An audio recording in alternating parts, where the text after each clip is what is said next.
భారత సంస్కృతి సాంప్రదాయాలకు ప్రతీక చేనేతలని ముఖ్యమంత్రి చంద్రబాబు అన్నారు.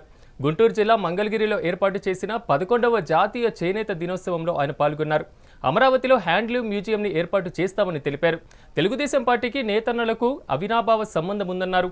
చేనేత కార్మికులకు తొలిసారిగా 50 ఏళ్లకే పింఛన్ ఇవ్వాలని నిర్ణయించినట్లుగా వెల్లడించారు. 50% సబ్సిడీతో మరమగ్గాలకు 80 కోట్ల రూపాయలను ఖర్చు పెట్టామన్నారు. ఈ నెల నుంచి 200 యూనిట్ల విద్యుత్ను ఉచితంగా ఇస్తామని హామీ ఇచ్చారు. మరమగ్గాలకు 500 విద్యుత్ను ఉచితంగా ఇస్తామని తెలిపారు. ఇక ఉచిత విద్యుత్ వల్ల 93,000 కుటుంబాలకు లబ్ధి కలుగుతుందని సీఎం తెలిపారు. 27 కోట్ల రూపాయలు రుణాలు ఇచ్చాం. ఇంకో పక్క 90,765 కుటుంబాలకి 100 యూనిట్లు కరెంటు ఉచితంగా ఇచ్చాం. ఇంకో పక్క చేనేత కార్మికులకి మొట్టమొదటిసారిగా 50 సంవత్సరాలకే పింఛన్ ఇవ్వాలని నిర్ణయించిన పార్టీ తెలుగుదేశం పార్టీ. మరమగ్గాలు 50% సబ్సిడీతో 80 కోట్ల రూపాయలు ఖర్చు పెట్టాం.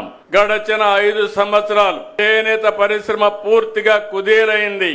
ఈ రోజు మరమగ్గాలకి మీరు ఏదైతే హ్యాండ్లూమ్ ఉన్నాయో ప్రతి ఒక్క వ్యక్తికి ఈ నెల నుంచి 200 యూనిట్లు కరెంటు ఉచితంగా ఇస్తామని హామీ ఇస్తున్నా. మీరు నేసే బట్టల పైన జీఎస్టీ అదనంగా పడితే వచ్చే ఆదాయం తగ్గిపోతుంది కాబట్టి 5% జీఎస్టీని రీఎంబర్స్ చేస్తామని హామీ ఇచ్చాను. దానికి కట్టుబడి ఉన్నాం. దీనికి 15 కోట్లు అవుతుంది, అది కూడా ఇస్తాం. ఇది కాకుండా థ్రిఫ్ట్ ఫండ్ ఉంది, ఇది కూడా పెండింగ్ పెట్టారు. ఈ రోజే 5,386 మందికి 5 కోట్ల రూపాయలు రిలీజ్ చేస్తున్నామని కూడా మీ అందరికీ హామీ ఇస్తున్నా. ఇప్పటికే మీరు చూస్తే 50 సంవత్సరాలకి పింఛన్ ఇస్తున్నాం.